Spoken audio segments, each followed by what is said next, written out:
विश्वविद्यालय के अंदर डांस स्पोर्ट्स के नाम पर जो कल्चरल एक्टिविटीज है वो ठप हो चुकी है। मेरा ये मानना है कि दोनों सरकारें प्रदेश के युवाओं के पक्ष में बिल्कुल भी नहीं है। जो आदमी छात्र राजनीति से आज प्रमुख मुख्यमंत्री रह चुका है वो भी ये चाहता है कि मैं परिवारवाद की राजनीति करूं, मेरे जो बेटे और बेटियां हैं वो ही मुख्य राजनीति में है। जो प्रदेश के युवाओं के पक्ष में अगर कोई फैसला नहीं देंगे तो आने वाले टाइम में अगर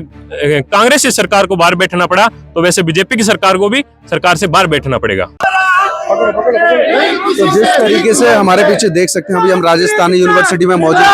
यहाँ पर लोग अपने धरना प्रदर्शन कर रहे हैं अपनी मांगों को लेकर के। क्या मुद्दा है, क्या मांगे हैं आपकी? देखिए, सबसे पहले हमारी जो मांग है वो विश्वविद्यालय की है कि जो विश्वविद्यालय के अंदर जब से छात्र संघ चुनाव बंद हुए उसके बाद जो घूमर जो प्रोग्राम होता है, जो यूथ फेस्टिवल होता है, जिसकी आम छात्र है वो विश्वविद्यालय को फीस दे रहा है, पर पिछले 3 साल से जो घूमर का और यूथ फेस्टिवल है वो प्रोग्राम नहीं हुए हैं। और नहीं होने के कारण जो बच्चे प्रतिभाशाली है, जो सिर्फ यहाँ जो बच्चे हैं वो पढ़ने के लिए नहीं है, किसी का अलग अलग फील्ड के अंदर किसी का इंटरेस्ट है, किसी का डांस में है, किसी का स्पोर्ट्स में है। विश्वविद्यालय के अंदर डांस स्पोर्ट्स के नाम पर जो कल्चरल एक्टिविटीज है वो ठप हो चुकी है, जिससे आम छात्र के अंदर आक्रोश है। और अगर हम जिस चीज की फीस दे रहे हैं, हमारी मांग ये है कि अब अगर छात्र संघ चुनाव नहीं हो रहे हैं तो हम जिस चीज की फीस दे रहे हैं हमें उस चीज का जो कल्चर प्रोग्राम है, जो एक्टिविटीज है, स्पोर्ट्स की एक्टिविटीज है वो होनी चाहिए। और दूसरी हमारी मांग ये है कि जो प्रदेश के अंदर जो छात्र संघ चुनाव बंद पड़े हैं, देखिए माननीय उच्च न्यायालय ने जो फैसला दिया था उसके ऊपर राजस्थान विश्वविद्यालय को और प्रदेश के पूरे विश्वविद्यालयों को ये बोला था कि आप मार्च माह के अंदर एकेडमिक का कैलेंडर निकालेंगे और इसके अंदर ये सख्त निर्देश बताएंगे कि आप इस डेट को छात्र संघ चुनाव कराएंगे। आप इस चीज का हवाला नहीं देंगे कि हमारे जो एकेडमिक के जो एडमिशन है प्रक्रिया है वो दूर हो चुकी है और लेट हो चुकी है, इसकी वजह से हम छात्र संघ चुनाव नहीं कराएंगे। तो हमारी ये मांगे हैं कि जो कल्चरल एक्टिविटीज है, विश्वविद्यालय प्रशासन जो आम छात्रों से पैसा लूट कर अपने घर भर रहा है, तो जो कल्चरल एक्टिविटी है वो करवानी चाहिए। छात्र संघ चुनाव है वो करवाने चाहिए और ये हमारी प्रमुख मांग है। छात्र संघ चुनाव जैसे कि कई तो जिस तरीके से छात्र संघ चुनाव नहीं हो रहे हैं, लेकिन कई सारे जो नेता हैं, अशोक गहलोत जी हैं, प्रताप सिंह खाचरियावास है, वो छात्र राजनीति से निकले हुए हैं, लेकिन इस तरीके से यूनिवर्सिटी में चुनाव ना करना नहीं कराना एक सरकार की क्या एक मंशा हो सकती है? देखिए, प्रदेश में पिछले 3 साल से जब छात्र संघ चुनाव नहीं हुए, सरकार भले पिछली हो भले आज की सरकार हो, मेरा ये मानना है कि दोनों सरकारें प्रदेश के युवाओं के पक्ष में बिल्कुल भी नहीं है। अगर पिछली सरकार ने छात्र संघ चुनाव बंद किए, अगर आज प्रदेश में भाजपा की सरकार अगर ये कहती है कि पिछली सरकार ने छात्र संघ चुनाव बंद किए हैं, तो मैं ये चाहता हूं कि अगर मैं उनकी जगह हूं तो मैं फिर से प्रदेश के युवाओं के हक में आवाज उठाऊं और प्रदेश के अंदर फिर से छात्र संघ चुनाव को सुचारू रूप से चालू करूं। लेकिन जैसे अशोक गहलोत जो छात्र राजनीति से निकले हुए हैं और उन्हीं की टाइम सरकार थी और उन्हीं ने ये चुनाव बंद किए थे, लेकिन ये मामला कहाँ तक सही है? देखिए, ये मामला आप भी देख रहे हैं, हम भी देख रहे हैं कि कहीं ना कहीं बिल्कुल भी सही नहीं है। जो आदमी छात्र राजनीति से आज प्रमुख मुख्यमंत्री रह चुका है वो भी ये चाहता है कि मैं परिवारवाद की राजनीति करूं, मेरे जो बेटे और बेटियां हैं वो ही मुख्य राजनीति में है। जो प्रदेश का युवा है, जो सच में आजकल युवाओं की आवाज उठाता है, वो इस प्रदेश की राजनीति में ना आए, वो प्रदेश की विधानसभा में ना पहुंचे। अगर वो प्रदेश की विधानसभा में पहुंचेगा तो गांव डाउनी के जो जितने भी किसान मजदूर लोग बैठे हैं, जो युवा बैठे हैं, उनकी आवाज विधानसभा में उठाएगा। तो ये युवाओं के साथ एक तो कुठाराघात भी है।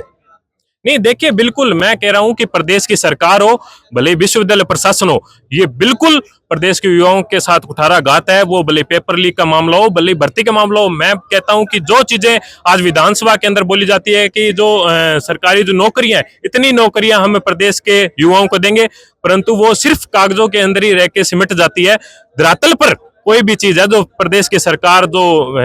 नॉमिनेट करती है, भले जो नौकरियां निकालती है, वो धरातल पर नहीं आती है। और आप देखिए कि एक सबसे बड़ा मुद्दा ये है कि जो प्रदेश के अंदर जो आज नेता बैठे हैं, वो आप देखिए महारानी और महाराजा कॉलेज की जो भूमि है, जो सबसे प्राचीन जो कॉलेज है, जो सबसे पहले कॉलेज है इस विश्वविद्यालय के, आज उनको प्रदेश की सरकार उनको अपने कब्जे में लेना चाहती है। देखिए, आप वो कह रहे हैं कि जो ये महारानी और महाराजा कॉलेज है ये जेडीए के अंडर आएंगे, तो आप देख सकते हैं कि प्रदेश की सरकार के जो मुख्य है, जो सरकार के अंदर उप मुख्यमंत्री है, वो ये चाहती है कि मैं ये पूरी संपत्ति अपने राज परिवार के अंडर करूं। और जब क्योंकि उन्हें पता है कि अगर वो प्रदेश के युवाओं के पक्ष में अगर कोई फैसला नहीं देंगे तो आने वाले टाइम में अगर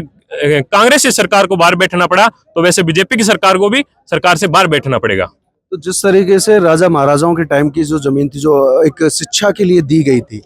उसको जेडीए को एक नगर निगम को ट्रांसफर कर देना या बेच देना, या इस तरीके से छात्रों के साथ किस तरीके का कुठाराघात कर रही है? ये तो लाइक सरासर गलत ही है, बहुत ज्यादा गलत है कि उन्हीं की जमीन अब तुम जेडीए के अंडर लेके जा रहे हो जो उनकी है नहीं। फिलहाल तुम उनको ट्रांसफर कर रहे हो कि उनकी तरफ उनकी मतलब उन्हें अब वो चीज दे देनी है जो उनकी है नहीं, तो वो तो ऑब्वियसली बच्चों के लिए नाइंसाफी ही है एक। मुख्यमंत्री भजनलाल जी वैसे हमेशा युवाओं की बात करते हैं कि युवाओं के लिए हम ये कर रहे हैं, नई नई योजनाएं लेकर के आ रहे हैं, सरकारी नौकरी के लिए